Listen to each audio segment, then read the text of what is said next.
ഇക്കഴിഞ്ഞ June July മാസങ്ങളിൽ ലഭിക്കേണ്ടിരുന്ന മഴ ലഭിക്കാത്തതിൻ്റെ ഫലമായി രാജ്യത്തെ 300 ജില്ലകളാണ് വരൾച്ച ബാധിതമായി പോയത്.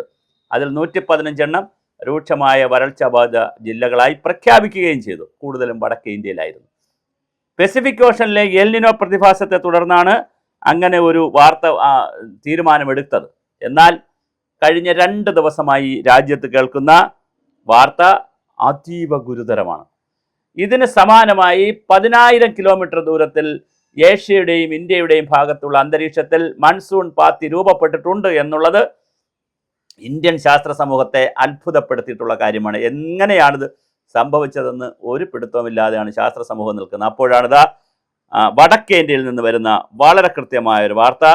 മിന്നൽ പ്രളയത്തിൽ ഒഡീഷയും ആസാമും വല്ലാതെ വലയുന്നുണ്ട്. മിന്നൽ പ്രളയത്തിൽ വലഞ്ഞ് ആസാമും ഒഡീഷയും 2 മരണം കൂടി റിപ്പോർട്ട് ചെയ്തതുകൂടെ ആസാമിൽ മഴക്കെടുതിയിൽ മരിച്ചവരുടെ എണ്ണം 82ആയി. വീഡിയോകൾ കാണുമ്പോൾ സങ്കടമുണ്ട്. 1,1.92 ലക്ഷം, ഏകദേശം 2 ലക്ഷം ആളുകളെയാണ് സംസ്ഥാനത്തെ മഴക്കെടുതി ബാധിച്ചിരിക്കുന്നത്. ശിവസാഗർ, ചരേഡിയോ ജില്ലകളിലാണ് മരണങ്ങൾ കൂടുതൽ റിപ്പോർട്ട് ചെയ്തത്. Assam disaster management authority report ചെയ്തു. ഇതുവരെ കാണാത്തവരുടെ പട്ടികയിൽ ആരും ഉൾപ്പെട്ടിട്ടില്ല. ശിവസാഗർ, ഗോലാഘട്ട്, ജോർഘട്ട്, നാഗാവ്, ചരേഡിയോ എന്നിവിടങ്ങളിൽ കനത്ത മഴ തുടരുകയാണ്. നിലവിൽ 54ഓളം ദുരിതാശ്വാസ ക്യാമ്പുകളിലായി 12,994 പേരെ പാർപ്പിച്ചിട്ടുണ്ട്. അതേസമയം ഒഡീഷയിൽ 7 ലക്ഷം പേരെയാണ് നേരിട്ടത് ബാധിക്കുക. വളരെ കൃത്യമായിട്ടുള്ള ഒരു പ്രശ്നമാണ് നോർത്ത് ഇന്ത്യയിൽ വന്നിരിക്കുന്നത്. കനത്ത മഴയിലും പ്രളയത്തിലും 5 മരണമാണ് ഇതുവരെ ഒഡീഷയിൽ റിപ്പോർട്ട് ചെയ്തിരിക്കുന്നത്. ദക്ഷിണ പടിഞ്ഞാറൻ ഒഡീഷയിൽ ചില ജില്ലകളിൽ ശക്തമായ മഴ പെയ്യുമെന്നുള്ള മുന്നറിയിപ്പാണ് നൽകിയിട്ടുള്ളത്. ഛത്തീസ്ഗഡിൽ മുകളിൽ ന്യൂനമർദ്ദം പടിഞ്ഞാറൻ ഭാഗത്തേക്ക് നീങ്ങുന്നതോടെ മഴയുടെ അളവ് കുറയും എന്നൊരു പ്രതീക്ഷയുമുണ്ട്. 7 ലക്ഷത്തോളം പേരെയാണ്, നേരത്തെ പറഞ്ഞു 7 മുതൽ 7.5 ലക്ഷം വരെ പേരെയാണ് മഴക്കെടുതി ബാധിച്ചിരിക്കുന്ന. സംസ്ഥാനത്ത് നദികൾ ഒഡീഷയിൽ കര കവിഞ്ഞൊഴുകുകയാണ്. ഗുജറാത്തിൽ ഇടിയോടുകൂടിയ കനത്ത മഴയ്ക്ക് സാധ്യതയുണ്ടെന്നാണ് പ്രവചനം. മണിക്കൂറിൽ 60 കിലോമീറ്റർ വേഗതയിൽ ശക്തമായ കാറ്റും വീശുമെന്ന് മുന്നറിയിപ്പുണ്ട്. 16,500 പേരെ മാറ്റി പാർപ്പിച്ചിട്ടുണ്ട്. വിവിധ ഭാഗങ്ങളിൽ കിടന്നുറങ്ങുന്ന 41 പേരെ രക്ഷപ്പെടുത്തി 3 മരണം റിപ്പോർട്ട് ചെയ്തിട്ടുണ്ട്. അപ്പോൾ നോർത്ത് ഇന്ത്യയിൽ അതിശക്തമായ മിന്നൽ പ്രളയത്തിലേക്കാണ് നോർത്ത് ഇന്ത്യ പോകുന്നത്. സംസ്ഥാനത്തും മോശമല്ലാത്ത രീതിയിൽ വളരെ വലിയ മഴക്കെടുതിയാണ് കേരളത്തിലും റിപ്പോർട്ട് ചെയ്യപ്പെടുന്നത്. കോട്ടയത്തും ഇടുക്കിയിലുമാണ് വളരെ വലിയ മഴ വന്നിരിക്കുന്നത്. കോട്ടയത്തെ പിന്നെ അതുപോലെ തന്നെ ഇടുക്കിയിലും കോട്ടയത്തും ഉരുൾപൊട്ടലും ഉണ്ടായിട്ടുണ്ട്.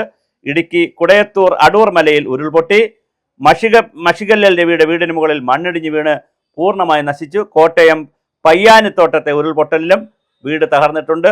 കോട്ടയം, ഇടുക്കി, പത്തനംതിട്ട, മലപ്പുറം, കോഴിക്കോട്, കണ്ണൂർ, വയനാട്, കാസർഗോഡ് ജില്ലകളിൽ റെഡ് അലർട്ട് പ്രഖ്യാപിച്ചിട്ടുണ്ട്. അപ്പോൾ തീർച്ചയായിട്ടും വളരെ വലിയ തോതിലാണ് കേരളത്തിലെ മലയോര മേഖലകളിൽ മഴ ദുരിതം വിതരിക്കുന്നത്. അപ്പോൾ കേരളത്തിൽ ഇതാണ് കഥ.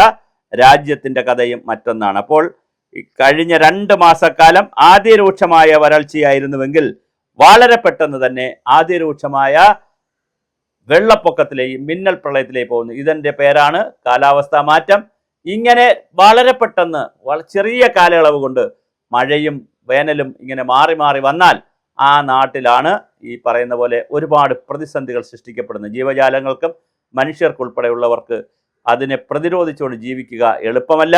എന്നാൽ പോലും വളരെ കൃത്യമായ രീതിയിൽ ഇതിനെ പ്രതിരോധിച്ച് കഴിയൂ എന്നുള്ളതാണ് പ്രധാനം. അപ്പോൾ രാജ്യത്ത് ഒഡീഷയിലും ആസാമിലും ഗുജറാത്തിലും മിന്നൽ പ്രളയത്തിൽ ലക്ഷങ്ങളെയാണ് മാറ്റിപ്പാർപ്പിക്കേണ്ടി വന്നിട്ടുള്ളത്. നിരവധി മരണങ്ങൾ അവിടെ നിന്ന് റിപ്പോർട്ട് ചെയ്തിട്ടുണ്ട്. ഏറ്റവും കൂടുതൽ റിപ്പോർട്ട് ചെയ്തിരിക്കുന്ന ആസാമിൽ നിന്നാണ്. 100ഓളം പേർ ആസാമിൽ മരിച്ചിട്ടുണ്ട്. ഒഡീഷയിലും ഗുജറാത്തിലും മരണം റിപ്പോർട്ട് ചെയ്തിട്ടുണ്ട്. കേരളത്തിൽ ഒരാളിൻ്റെ മരണമാണ് റിപ്പോർട്ട് ചെയ്തിട്ടുള്ളത്. പക്ഷേ അതേസമയം കേരളത്തിലെ വിവിധ ജില്ലകളിൽ അതിശക്തമായ മഴയാണ് പെയ്ത് ഇറങ്ങുന്നത്.